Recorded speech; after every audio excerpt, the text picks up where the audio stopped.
الحمد لله رب العالمين والصلاة والسلام على سيد المرسلين أما بعد أعوذ بالله من الشيطان الرجيم بسم الله الرحمن الرحيم فما جزاء من يفعل ذلك منكم إلا خزي في الحياة الدنيا ويوم القيامة يردون إلى أشد العذاب وما الله بغافل عما تعملون أولئك الذين اشتروا الحياة الدنيا بالآخرة فلا يخفف عنهم العذاب ولا هم ينصرون۔ بات چل رہی تھی، اللہ رب العالمین نے بنی اسرائیل سے عہد لیا تھا کہ تم لوگوں کو قتل نہ کرو گے، ان کو ان کے گھروں سے بھی نہیں نکالو گے۔ وہ قتل بھی کرتے تھے اور لوگوں کو ان کے گھروں سے نکالتے، ان کے گھروں پہ قبضہ بھی کرتے تھے اور بہت ساری بیماریاں ان میں پائی جاتی۔ اللہ رب العالمین ان کو منع فرماتے اور وہ عمل کرنے کے لیے تیار نہیں ہوتے تھے، اپنے ہی لوگوں کو مجرم بناتے، اپنے ہی لوگوں کو چندے جمع کر کے آزاد کرواتے۔ ان ساری باتوں کے بعد ایک بات یہ فرمائی گئی کہ کتاب کے بعض حصے کو وہ مانتے تھے، بعض کو نہیں مانتے۔ جو بات پسند ہے آ گئی تو مان لی، نہ پسند تو نہ مانی۔ تو پھر اللہ تعالیٰ نے فرمایا کہ ان کے لیے کوئی بدلہ نہیں ہے جو یہ کام کرتے ہیں، لوگوں کو قتل کرتے ہیں، پریشان کرتے ہیں، گھروں پہ قبضے کرتے ہیں، گھروں سے نکالتے ہیں، کتاب کو مانتے ہیں، کبھی نہیں مانتے۔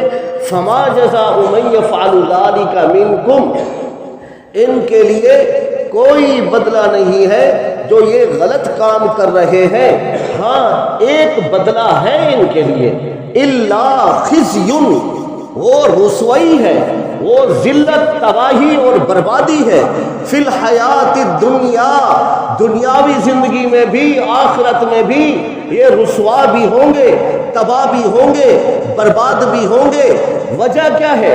وجہ کیا ہے رسوا ہونے کی؟ وجہ کیا ہے ذلیل و خوار ہونے کی؟ ان کو رسوا کیوں کیا جائے گا؟ دنیا میں بھی رسوائی، آخرت میں بھی رسوائی کیوں ہوگا ان کے لیے؟ اس لیے یہ قتل کرتے تھے، اس لیے یہ پلاٹوں پہ قبضے کرتے تھے، اس لیے یہ لوگوں کو گھروں سے بے گھر کرتے تھے، اس لیے یہ اپنوں کو تکلیف دیتے تھے، پریشان کرتے تھے۔ اللہ کا کلام تورات پہ بعض پہ عمل کرتے، بعض پہ نہ کرتے تھے۔ اس لیے رب تعالیٰ نے ارشاد فرمایا ان کی سزا یہ ہے کہ یہ رسوا ہو گئے۔ دنیا میں آپ دیکھ رہے یہودیوں کی کوئی عزت نہیں، کوئی والیوں نہیں، کوئی حکومت نہیں، کوئی حاکمیت نہیں، کوئی اقتدار بھی ان کے پاس نہیں۔ لاکھ انہوں نے فلسطین کو مارا، غزہ پہ بمباری کی، بچوں کو تڑپایا اور انہوں نے بیٹیوں کی لاشوں کو بکھیرا اور ماؤں کو تڑپایا، بچوں کو یتیم کیا، عورتوں کو بیوہ کیا، بوڑھوں کو مارا، مریضوں کو ہسپتال میں مارا۔ کیا آج فلسطین ان کے پاس ہے؟ غزہ ان کے پاس ہے؟ نہیں ہے۔ میرے اللہ نے وعدہ کیا ہے اس سچے کلام میں، رب تعالیٰ نے اس پاک مقدس کلام میں وعدہ کیا ہے یہودی رسوا رہیں گے، ذلیل رہیں گے، یہ خوار رہیں گے، ان کو مسلمانوں کی حکومت ماننی پڑے گی، ان کو مسلمانوں کے سامنے جھکنا پڑے گا۔ یہ ہو نہیں سکتا کہ مسلمان یہود کے سامنے جھک جائے، یہ کہیں لکھا ہوا نہیں ہے۔ اللہ کی کلام نے بتا دیا، یہ مسلمان غافل ہے، سو چکا ہے، لمبی چادر تان لی، اڑ کر سو گیا، بھول گیا، نماز بھول گیا، اللہ کے گھر کو بھول گیا، اللہ کی یاد کو بھول گیا، رسول اللہ کے طریقوں کو بھول گیا۔ میرا رب پھر بھی مہربان ہے، محمد الرسول اللہ کے صدقے مسلمانوں کو سرداری کا تاج دیا ہے جو ان کے سروں پہ سجدہ رہے گا۔ یہ بھول ہے. یہود و نصارہ ہمیشہ تباہ و برباد رہیں گے. اللہ نے اس لیے فرمایا ان کے لیے کوئی بدلہ نہیں ہے. لیکن مسلمانوں تم بھی اپنی حرکتوں سے باز آ جاؤ, اپنے کرتوتوں سے باز آ جاؤ. یہودی قتل کرتے تھے, تم نے بھی قتل کیا ہے. یہود اپنوں کو قتل کرتے تھے, تم نے بھی مسلمانوں کو قتل کیا. کبھی لسانیت کا نام لے کر قتل کیا, کبھی قومیت کے نام پر, کبھی قبائل کے نام پر, برادری کے نام پر, جائیداد کے جھگڑوں پہ. کبھی تم نے کس وجہ سے قتل کیا, کبھی کس وجہ سے. تم نہیں سمجھتے کہ جس کو تم قتل کر رہے ہو محمد رسول اللہ کا کلمہ سینے میں موجود ہے, سینے میں موجود ہے. ایک بیت اللہ سے زیادہ ایک مسلمان کی عظمت ہے. تم نے کتنے مسلمانوں کو ستایا, کتنوں کو پریشان کیا, تم نے کتنوں کو تڑپایا. نہ قاتل کو پتہ نہ مقتول کو پتہ. تم نے کتنے پلاٹوں پہ قبضے کیے, کتنے گھروں پہ قبضے کیے, یتیموں کے مالوں کو ہڑپ کیا, چوریاں تم نے کی, ڈکیتیاں تم نے کی. کیا یہودیوں کی باتیں سنیں؟ اپنی باتیں دیکھ لو, اپنے گریبان میں جھانک لو. مسلمانوں خدا کے عذاب سے ڈر جاؤ, ڈر جاؤ اللہ کے عذاب سے, ورنہ اللہ کی پکڑ بڑی سخت ہے. اللہ کی پکڑ بڑی سخت ہے. ان بطش ربک لشدید, اللہ فرماتے میری پکڑ بڑی سخت ہے. اور یہ پکڑ وہ نہیں ہے جو تیری عدالت کی پکڑ ہے, وہ نہیں ہے جو تیرے ججوں کی پکڑ ہے. یہ وہ جج ہے, یہ وہ عالی عدالت کی پکڑ ہے جس کے سامنے ساری دنیا ہیچ ہے. کوئی اللہ کے پکڑے کو نہیں چھڑا سکتا. اس دن تو نبی بھی روئیں گے, نفسی نفسی کا عالم ہوگا. ایک ہی قربان جو محمد الرسول اللہ صلی اللہ علیہ وسلم پر جو یہ فرمائیں گے یا ربی امتی یا ربی امتی, اللہ میری امت کو بچا دے. موسیٰ علیہ السلام کہیں گے نفسی نفسی, عیسیٰ علیہ السلام نفسی نفسی, یوسف علیہ السلام نفسی, تمام انبیاء نفسی نفسی. صرف اللہ کے رسول فرمائیں گے ایسے وفادار نبی جو دنیا سے جاتے ہوئے حسن اور حسین کے لیے نہیں روئے, اپنے اہل بیت کے لیے نہیں روئے, تیرے لیے روئے جو تو آج بستر میں لیٹا پڑا ہے, نماز کے لیے نہیں آیا. اس محمد کی دعاؤں کے صدقے کھاتا ہے جس کی داڑھی کو گٹر میں تو بہا دیتا ہے, جس کی سنت کو تو چھوڑ دیتا ہے. محمد الرسول اللہ کی سنت کو چھوڑ کر تو جی کیسے رہا ہے, جی کیسے رہا ہے؟ اللہ کا نام فرمان بن کر سانسیں کیسے لے رہا ہے؟ ذرا سی بھی تیرے اوپر فکر لاحق نہیں.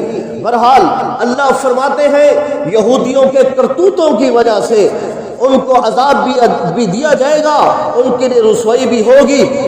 اور یہی یہودی اولئک الذین اشتروا الحیات الدنیا بالآخرہ, یہ وہ لوگ ہیں جو دنیا کے بدلے میں دنیا کو خریدتے ہیں, آخرت کے بدلے میں دنیا کو خریدتے ہیں, دنیا کے پیچھے دوڑتے ہیں, دنیا کے پیچھے بھاگتے ہیں. ناپ تول میں کمی کرتے ہیں, ناپ تول میں کمی کرتے ہیں. چھوڑ دو آخرت کو, چھوڑ دو جنت کو, چھوڑ دو اللہ کو, چھوڑ دو کتاب تو رات کو, نبیوں کو.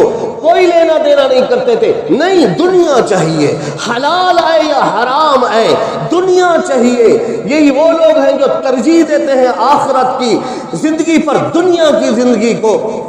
چیزوں میں ملاوٹ, ناپ تول میں کمی, رشتوں میں تعلق کو توڑنا, یتیموں کا مال کھانا, حرام کھانا, ان کا شیوا تھا. ہر بیماری مسلمانوں تمہارے اندر پئی جا رہی ہے. اس لیے اپنے اللہ سے ڈر کر سچے دل سے توبہ کر لو. اللہ جتنے گناہ ہو چکے سب معاف فرما دے, آئندہ کے بعد ہم نہ کریں گے. اللہ فرماتے ہیں فلا یخفف عنہم العذاب ولا هم ینصرون, ان کو جو میں عذاب دوں گا نا اس پہ کوئی کمی نہیں کی جائے گی, تخفیف نہیں کی جائے گی.